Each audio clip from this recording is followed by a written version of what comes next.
let's talk about Marble Madness, or as I like to call it, Warped Tour Part 2. Quite literally, this is basically a direct sequel to the episode Warped Tour. But also a little less literally, because just like a lot of sequels, in many ways, this is kind of a remake of the original concept. Just to bullet point it for you really quick, intrigue is caused by the appearance of a marble-shaped robot. It is Steven's involvement which directly leads to the discovery of the marble's secrets, Paradox. But thankfully this episode also does a lot differently, which is mostly what we're going to be covering here. The episode starts out with Steven and Connie hanging out. That seems to be kind of a trend in recent episodes, which I'm totally okay with. And she's trying to get Steven into this, high fantasy-esque book series that seems to be simultaneously playing with the concept of something like Harry Potter, as well as, just general young adult fantasy as it exists as a genre nowadays. The books actually seem pretty cool. And we get this really adorable scene of the two of them hanging out on the beach, and to get Steven started with the first book, Connie actually starts reading it out loud to him, and he's just so engrossed in everything that she says. He's hanging on her every word. It's so sweet. And then a giant marble robot, very similar in form to the smaller marble robots that we saw back in Warped Tour, lands on the beach. Because of course that's where the first of these things is going to land, on the beach right in front of Steven's house. And the gems of course rush out and they squash it, and it splatters goo everywhere, and Amethyst starts playing with the goo that was splattered everywhere. And we get another couple of really cute moments here that are actually pretty funny and pretty sweet and pretty heartwarming, all kind of bottled together, which is a really nice change of pace from Warped Tour, because back in Warped Tour there was kind of this doom and gloom over everything, with the gems refusing to believe Steven and everything just kind of tumbling downhill because of that. Here things are much more upbeat, and I think that makes this episode much more appealing in a lot of ways. This is when we get our fourth bullet point similarity to Warped Tour. When Steven asks Garnet what the robot was there to do, she says it doesn't matter because now it's destroyed. Garnet, sweetie, you're clearly in denial. This is twice now that you've been faced with something from Homeworld, and you decided it was better to just put it out of mind and ignore the ramifications of what it is. In fact, the only one in the group who seems interested,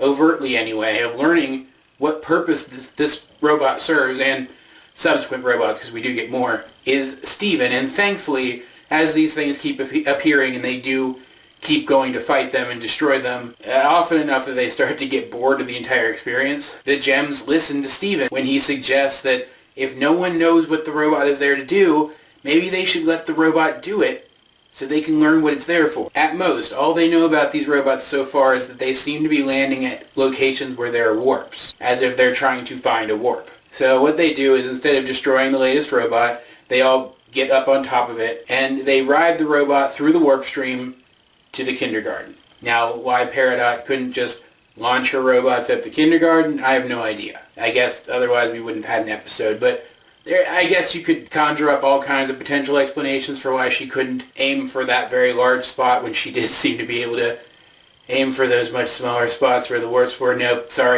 I just can't explain that one away. It's a bit of a contrivance.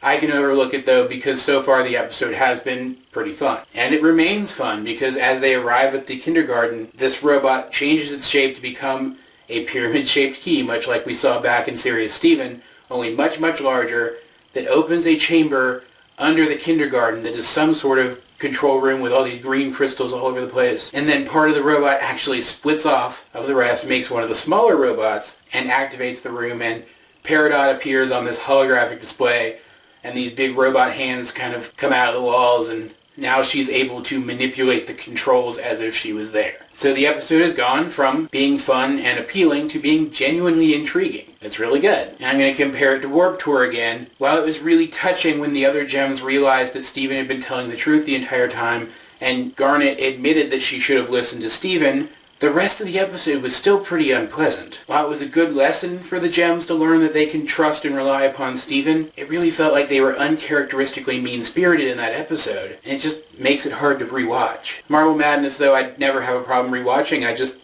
think it's a genuinely enjoyable episode for hitting many of the same notes that Warped Tour did, but in a way that was just genuinely more fun to watch, and without treating Steven like he was separate from the rest of the group. In every single one of the situations where the gems went to go fight one of these robots, Steven went with them. And yes, part of the reason for that is that the show has grown and evolved and Steven's role in it has grown and evolved. But it just never sat right with me back in Warped Tour that they were so dismissive of Steven, and it's good to see that this episode makes up for that a little bit, since it is the direct sequel. But anyway, that all said, this is when Steven, I think, makes a pretty big mistake. Peridot has appeared on the screen, she's manipulating the controls. Garnet and the other gems want to destroy the power source to this room so that Peridot can't do anything else with the controls. But Steven wants to talk to Peridot and see if he can find out what her plans might be.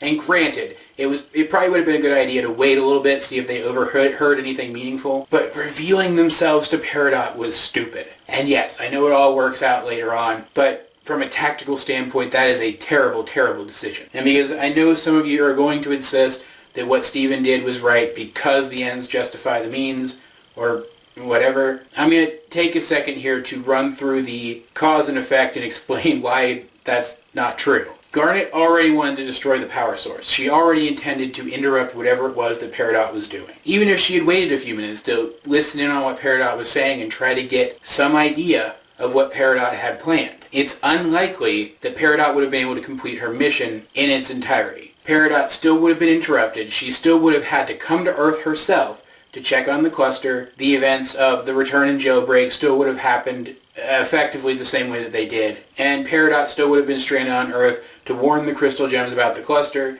to be captured by them, to grow fond of them, and eventually become a crystal gem herself. That is a lot of spoilers for future episodes. Now, you're the ones who keep telling me I don't need to put spoiler warnings in these reviews, so hopefully I didn't just ruin a bunch of future episodes for you. If I did, sorry. All of that said, the only difference that I could see actually occurring had Steven not revealed the presence of himself and the other crystal gems to Peridot is that maybe Jasper wouldn't have come to Earth. I don't really see anything else occurring all that much differently. But Steven does reveal himself and Peridot turns around to see him, so when the other gems leap up from their hiding place to destroy the power source, they might as well make themselves known because now Peridot's going to see them. I guess what I'm saying here is that I agree that they needed to understand Peridot's plans more, but I don't think Steven's way of going about learning about her plans was the best course of action. And unfortunately, the way that the series goes from here, Steven never learns that what he did was a mistake because, from his point of view,